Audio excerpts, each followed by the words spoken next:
जय हो भारत देश। हेलो दोस्तों, आपके अपने यूट्यूब चैनल शिक्षा की रोशनी 24 में स्वागत है। मंजिलें उन्हें मिलती है जिनके सपनों में जान होती है।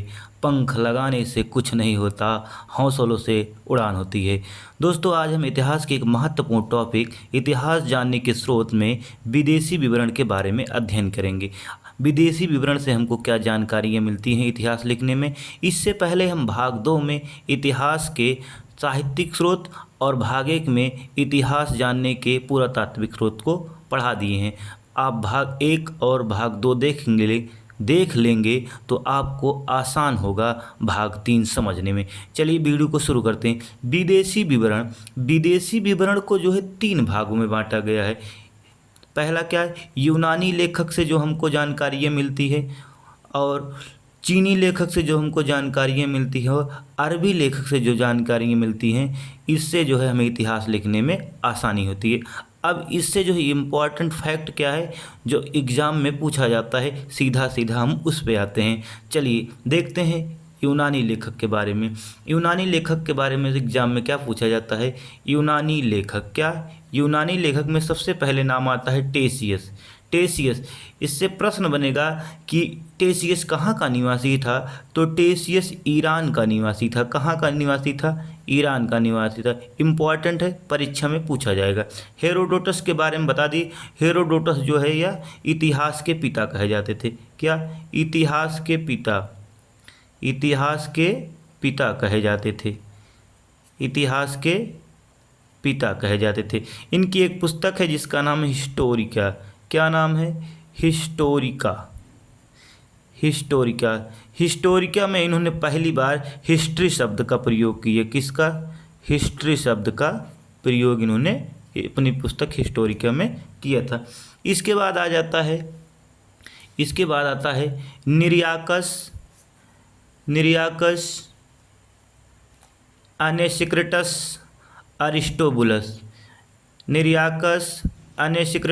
अरिस्टोबुलस। ये तीनों के तीनों जो हैं यूनानी लेखक, ये किसके शासनकाल में आते हैं? सिकंदर के शासनकाल में आते हैं।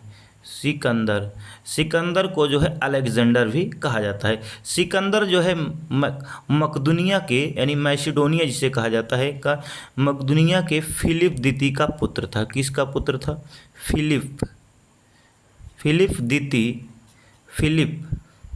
फिलिप द्वितीय का पुत्र था। और इन्होंने भारत पर 326 ईसा पूर्व में, कब? 326 ईसा पूर्व पर आक्रमण कर दिया। किसके ऊपर? राजा पोरस के ऊपर इन्होंने आक्रमण कर दिया। और यह युद्ध जो है राजा पोरस और सिकंदर के बीच कहाँ होता है? तो झेलम नदी पर होता है। कहाँ होता है? झेलम नदी पर होता है। झेलम नदी पर होता है। ठीक, इसे यूनानी भाषा में हाइडे स्पीज का युद्ध कहा जाता है। हाइडे स्पीज का युद्ध भी कहा जाता है। बता दें, सिकंदर के समय जो है भारत पे जो है मगध में नंद वंश का शासक था। किसका? भारत में जो है किस वंश का शासक था? तो नंद वंश का शासक था। किस वंश का शासक था? नंद वंश का शासन था। और कौन शासन कर रहा था? घनानंद उस समय शासन कर रहा था। ठीक, यहाँ से इतने इंपॉर्टेंट पॉइंट है जो आपके परीक्षा में सीधा पूछ लिए जाएंगे। अगला है मेगस्थनीज। क्या नाम?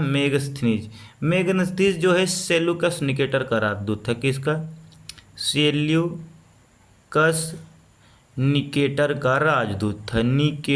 सेल्यूकस निकेटर प्रथम का जो है क्या था? राजदूत था। यह किसके दरबार में आया था?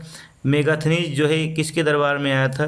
तो चंद्रगुप्त मौर्य के दरबार में आया था। इनकी एक पुस्तक है इंडिका। मेगस्थनीज की पुस्तक का नाम क्या है? इंडिका, जो परीक्षा में पूछी जाती है। ठीक, इंडिका से ही हमको मौर्य वंश के बारे में जानकारी मिलती है। चलिए आगे देखते हैं। अगले जो यूनानी लेखक हैं डाइमेकस जो है किसका राजदूत बन के आया था? तो डाइमेकस जो है सीरियन नरेश। कौन? सीरियन नरेश आंतियोकस। क्या? आंतियोकस सीरियन नरेश आंतियोकस का क्या था? राजदूत था। ठीक, यह जो है किसके दरबार में आया था डाइमेकस? तो बिंदुसार के दरबार में आया था। किसके दरबार में आया था? बिंदुसार। ठीक, बता दे बिंदुसार को जो है पिता का पुत्र और पुत्र का पिता भी कहा जाता है। क्यों कहा जाता है पिता का पुत्र और पुत्र का पिता? क्योंकि जो इसका पिता था चंद्रगुप्त मौर्य बहुत ही पराक्रमी, साहसी और ओजस्वी था, और इसका जो पुत्र था अशोक, यह भी जो है महान सम्राट था। इसके बारे में जो है हम पढ़ भी चुके हैं कि यह भारत का जो है महान सम्राट माना जाता है। हमने जो देखा कि सबसे प्राचीन अभिलेख किसका है? तो अशोक का है। तो यहाँ जो बिंदुसार है, बिंदुसार को क्या कहा जाता है? पिता का पुत्र और पुत्र का पिता भी कहा जाता है। ठीक, इसको हम बिंदुसार के बारे में जब मौर्य वंश पढ़ेंगे तो विस्तार से इसके बारे में पढ़ेंगे कि आखिर इनका नाम बिंदुसार क्यों पड़ा। चलिए अगले लेखक को देखते हैं। डायनोसियस जो है किसका राजदूत था? तो डायनोसियस जो है मिस्र के, कहाँ के? मिस्र, एक देश है मिस्र के नरेश जिसका नाम था टालमी। क्या नाम था? टालमी फिलेडेल्फस।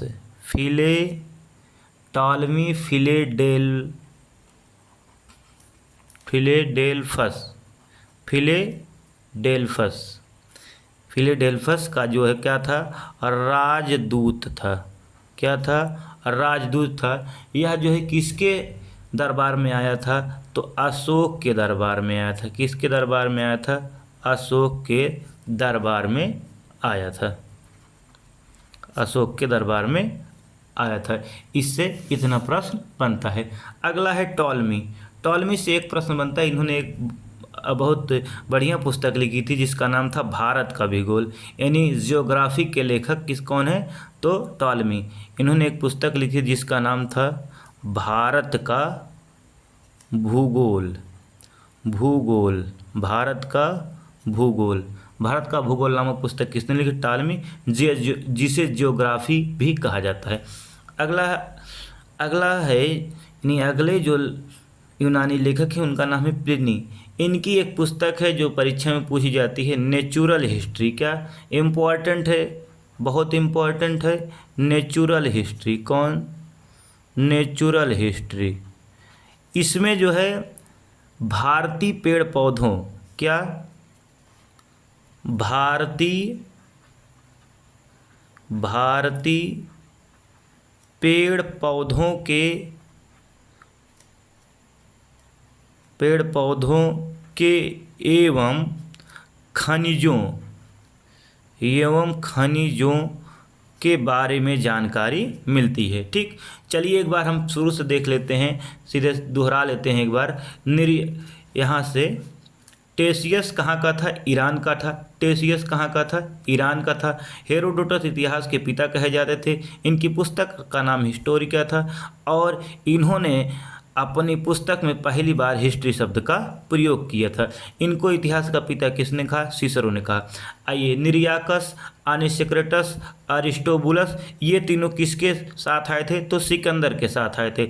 बता दें सिकंदर जो है फिलिप द्वितीय का पुत्र था। सिकंदर ने 326 ईसा पूर्व पर राजा पोरस पर आक्रमण किया और यह राजा पोरस के पर आक्रमण किया और दोनों के बीच युद्ध होता है झेलम नदी पे, जिसे यूनानी भाषा में हाइडे स्पीच का युद्ध कहा जाता है। ठीक, उस जब सिकंदर भारत पे आक्रमण किया था उस समय नंद वंश का शासन चल रहा था मगध में, और शासन कौन कर रहा था? घनानंद। कई बार परीक्षा में पूछा जाता है सिकंदर के आक्रमण के समय भारत में किस वंश का राज चल रहा था, तो नंद वंश का राज चल रहा था। और कौन सा राजा राज कर रहा था? तो घनानंद राज कर रहा था।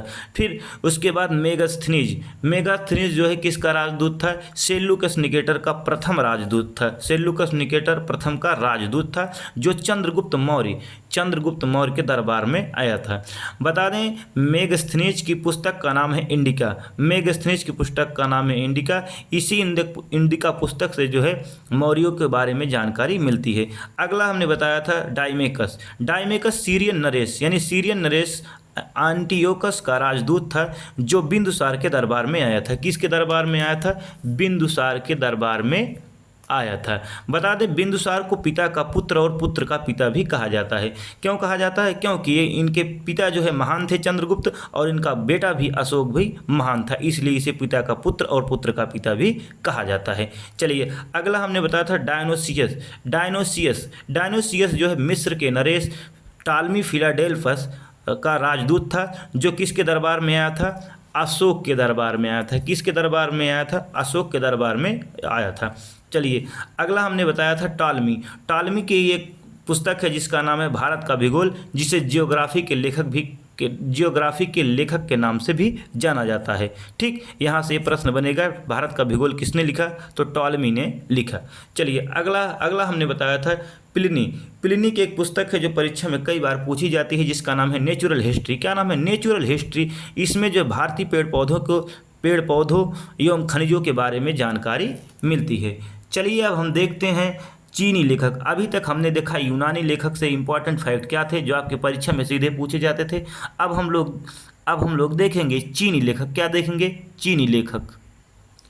चीनी लेखक में सबसे पहले किसका नाम आता है? फाहियान का नाम आता है। यह जो है भारत में कब आया था? तो 399 ईस्वी में आया था, और कब तक रहा? 414 ईस्वी तक रहा। यह भारत में जो है किसके शासनकाल में आया था? तो गुप्त वंश के राजा। किस वंश के? गुप्त वंश के राजा चंद्रगुप्त द्वितीय। किसके? चंद्रगुप्त द्वितीय के शासनकाल में आया था। बता दें चंद्रगुप्त द्वितीय ने एक उपाधि धारण की थी जिसे कहा जाता है विक्रमादित्य। क्या कहा जाता है? विक्रमादित्य। इसलिए इनका प्रसिद्ध नाम है चंद्रगुप्त विक्रमादित्य। क्या नाम है? चंद्रगुप्त विक्रमादित्य के शासनकाल में आया था। और बता दें फाहियान की जो रचना थी, फाहियान की जो यात्रा किए थे, उसकी यात्रा विवरण की जो रचना थी उसका नाम क्या रखा था? फोक्यूकी। क्या नाम रखा था? फोक्यू, यानी क्यों? क्योंकि इनकी यात्रा वृत्तांत है, जिससे जो है हमें भारत के बारे में जानकारियाँ प्राप्त होती है। फाहियान किसके शासनकाल में आया था? तो गुप्त वंश के चंद्रगुप्त द्वितीय के शासनकाल में आया था। चंद्रगुप्त द्वितीय जो है विक्रमादित्य की उपाधि धारण की थी, इसलिए इन्हें चंद्रगुप्त विक्रमादित्य के नाम से भी जाना जाता है। सुंग्युन से प्रश्न बनता है यह भारत कब आया था? तो यह भारत 512 ईस्वी में आया था। और कब तक रहा था? 513 ईस्वी तक भारत में रहा था। ठीक, इससे इतना ही प्रश्न बनेगा परीक्षा में। अगला जो है महत्वपूर्ण नाम है जिसका नाम लिखा गया है, कई बार परीक्षाओं में पूछा भी गया है। इसका नाम है ह्वेनसांग भारत में कब आता है? 629 ईस्वी में आता है, और यह 645 ईस्वी तक रहता है। AD 645 ईस्वी तक रहता है, लगभग 16 वर्ष का। कितना वर्ष? 16 वर्ष। यह जब भारत आया तो उस समय भारत में किसका शासन था? तो सम्राट हर्षवर्धन का। किसका? सम्राट हर्षवर्धन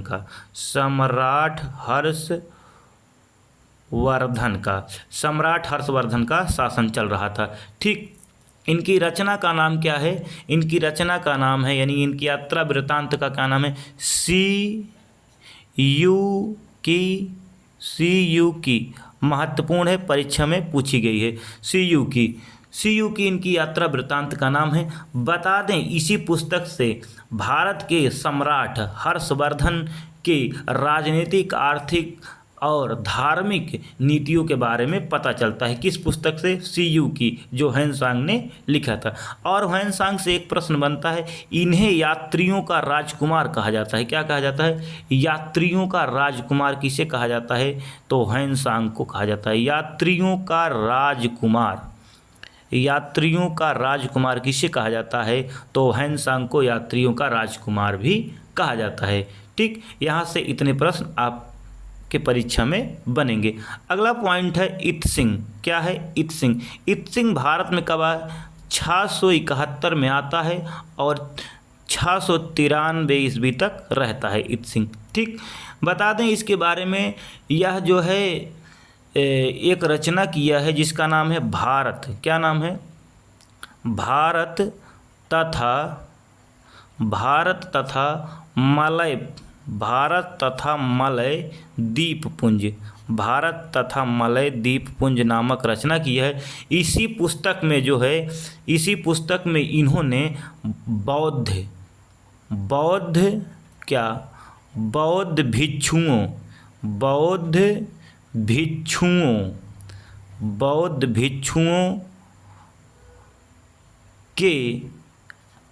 भिक्षुओं के आत्म कथाओं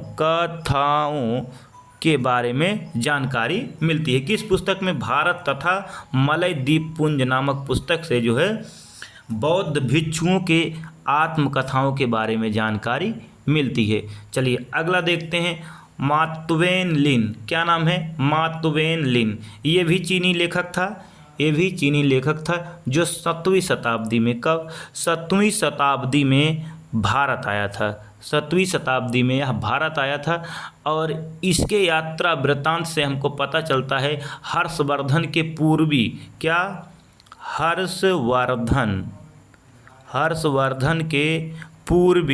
हर्षवर्धन के पूर्वी अभियान के बारे में जानकारी मिलता है। पूर्वी अभियान के बारे में जानकारी मिलती है। किसके? मातवेन लिन के यात्रा वृत्तांत से हमको जो है हर्षवर्धन के पूर्वी अभियान के बारे में जानकारी प्राप्त होती है। एक है चाओजू कुआं। इनकी एक प्रसिद्ध पुस्तक है जो परीक्षा में पूछी जाती है, उसको याद रखिए। उस पुस्तक का नाम है, क्या नाम है? चू। क्या नाम है? चू। क्या नाम है इनकी पुस्तक का? नाम है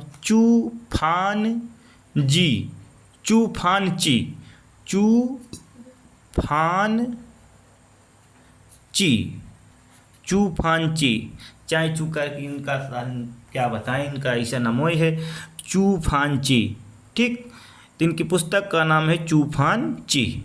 चलिए अब हम लोग देखेंगे अरबी लेखकों से क्या महत्वपूर्ण पॉइंट है जो आपके परीक्षा में बनते हैं। अब हम इसको कवर करेंगे। अरबी लेखक में सबसे पहले नाम आता है अल-बुरूनी। किसका नाम आता है? अल-बुरूनी। अल-बुरूनी जो है किसके शासनकाल में यहाँ आया था? तो यह महमूद गजनबी के शासनकाल में आता है। किसके? महमूद गजनवी के शासनकाल में भारत आता है। परीक्षा में प्रश्न बनेगा कि अल-बरूनी किसके समकालीन माना जाता है? तो अल-बरूनी महमूद गजनबी के समकालीन माना जाता है। बता दें अल-बरूनी की एक पुस्तक है जिसका नाम है तहकीके हिंद। क्या नाम है इनकी पुस्तक का? तहकीके हिंद। क्या नाम है? तहकीके हिंद। इसी पुस्तक को जो है किताबुल हिंद भी कहा जाता है। क्या कहा जाता है? किताबुल हिंद। और इसको हिंदी में कहते हैं भारत की खोज। क्या कहेंगे? भारत की खोज। भारत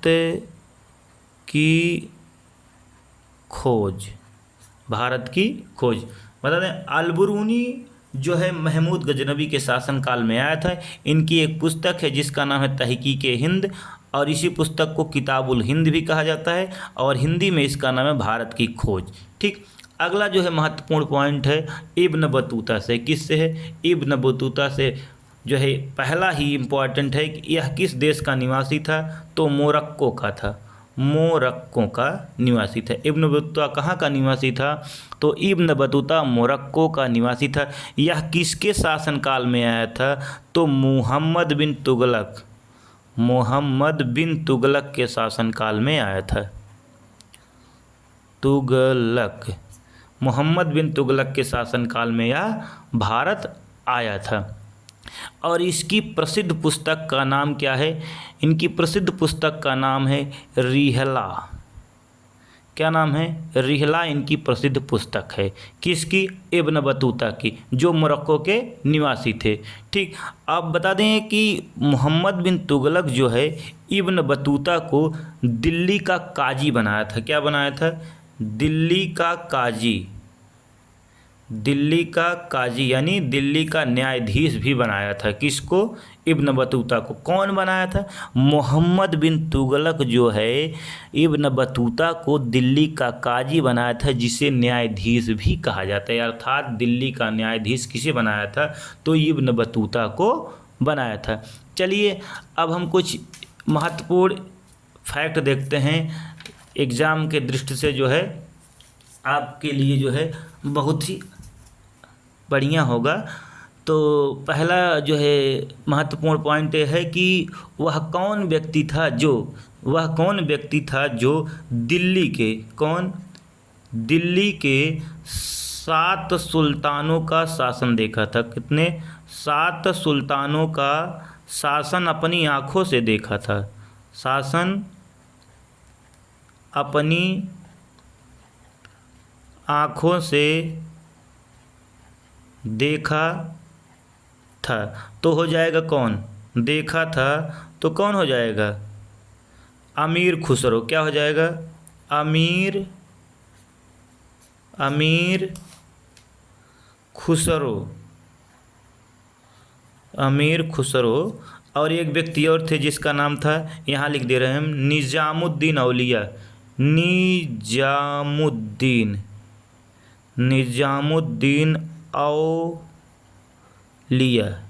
निजामुद्दीन औलिया और अमीर खुसरो ने दिल्ली के 7 सुल्तानों के शासनकाल को अपनी आँखों से देखा था। बहुत ही महत्वपूर्ण प्रश्न है। अगला पॉइंट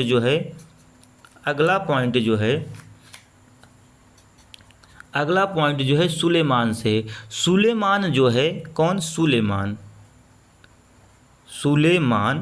सुलेमान भारत में कब आया था? तो सुलेमान भारत में 9वीं शताब्दी में आया था। इम्पॉर्टेंट है, कब आया था? 9वीं शताब्दी में आया था। और सुलेमान जो है जब आया था भारत में, उस समय भारत में जो है किसका शासन चल रहा था? उस समय भारत में जो है प्रतिहार वंश का शासन चल रहा था। प्रतिहार वंश का शासन चल रहा था। और कौन राजा राज कर रहा था? तो मिहिर भोज। प्रतिहार वंश के मिहिर भोज प्रथम थे। यानी कह लीजिए कि मिहिर भोज प्रथम के शासनकाल में सुलेमान 9वीं शताब्दी में भारत आया था। कौन? सुलेमान। किसके शासनकाल में? मिहिर भोज के शासनकाल में आया था। ठीक, अगला पॉइंट हम देखते हैं, बहुत ही इम्पोर्टेंट है, अल मसूदी से। अल मसूदी कौन? अल मसूदी, अल मसूदी का जन्म कहाँ हुआ था? बगदाद में। कहाँ हुआ था? इसका जन्म कहाँ हुआ था? बगदाद में।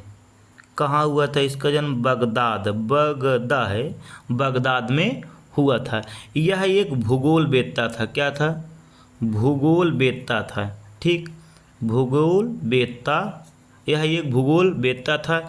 इसे अरबों का हेरोडोटस भी कहा जाता है। किस देश का? अरबों का हेरोडोटस किसे कहा जाता है? तो अल मसूदी को कहा जाता है। हेरोडोटस। अरबों का हेरोडोटस किसे कहा जाता है? तो अल मसूदी को कहा जाता है। अल मसूदी जो है किसके शासनकाल में भारत आया था? तो अल मसूदी जो है गुर्जर प्रतिहार वंश, किसके? गुर्जर प्रतिहार वंश के शासक, प्रतिहार वंश के शासक महिपाल के शासनकाल में आया था। किसके शासनकाल में आया था? महिपाल के शासनकाल में यह भारत आया था। इन्होंने, किन्हें? मसूदी ने, अल मसूदी ने गुर्जरों को क्या कहा? गुर्जरों को इन्होंने क्या कहा? गुर्जरों को इन्होंने कहा अल गुर्जर। क्या कहा? अल गुर्जर कहा। और उनके राजा को क्या कहा? उनके राजा को क्या कहा? राजा को बावरा कह के बुलाया। क्या कह के बुलाया? बावरा कह के। परीक्षा में पूछा जाएगा कि अल मसूदी ने गुर्जर प्रतिहारों को क्या कहा?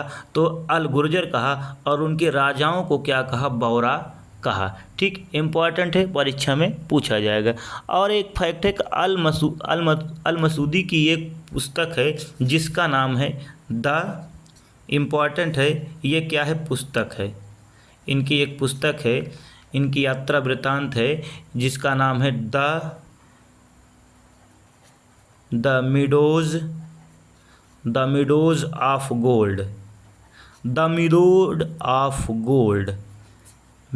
ऑफ गोल्ड, जिसे हिंदी में कहते हैं सोने के घास के मैदान। क्या कहते हैं? सोने के घास के मैदान। क्या कहते हैं?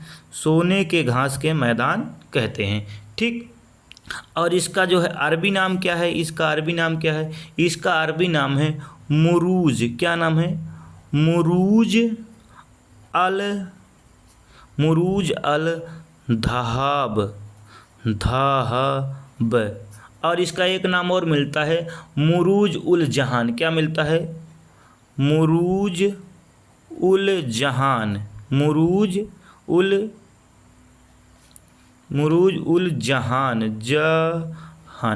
उल जहान इसका नाम मिलता है। ठीक, यहाँ से जो है इतने फैक्ट मिलते हैं। ये अल मसूदी जो है राष्ट्रकूटों के विषय में लिखा है। किसके विषय में लिखा है? राष्ट्रकूटों के विषय में लिखा है और गुर्जर प्रतिहारों के विषय में लिखा है। यानी अल मसूदी का जो यात्रा वृत्तांत, जब उसको हम अध्ययन करेंगे, जब हम उसको अध्ययन करेंगे, किसके किसके बारे में जानकारी मिलेगी? राष्ट्रकूटों और प्रतिहारों के बारे में हमको जानकारी मिलती है। चलिए दोस्तों, ये वीडियो यहीं पे समाप्त करते हैं। मिलते हैं अगले वीडियो में। जय हो भारत देश।